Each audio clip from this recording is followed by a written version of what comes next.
Yang kedua adalah menyanyi secara duduk. Duduk cinta. Tengok cikgu duduk sini, okey tak?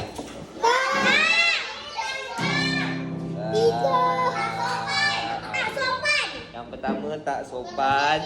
Yang kedua tak sesuai untuk postur menyanyi.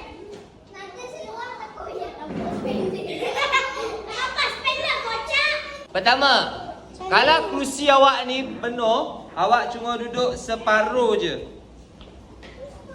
Selarikan dagu dengan lantai. Maksudnya jangan mengikut sangat, jangan macam tu. Jangan tunjukkan, jangan tak boleh. Enggak, dah. Letakkan kaki di atas lantai, satu kaki ke hadapan sedikit. Sikit je tau. Jangan depan sangat macam ni.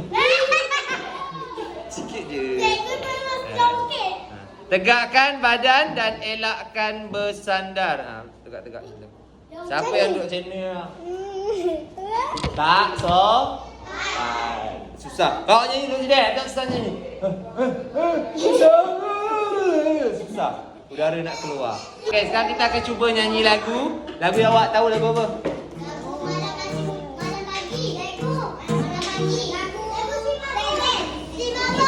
Lagu raya lah satu. Lagu raya lah. One, two, three. Sebulan je. Kan? Rendah sikit je ni. Sebulan sebelum raya, baru tahu esok puasa perlu pernihan. Slow lah wifi ni. Masa berlalu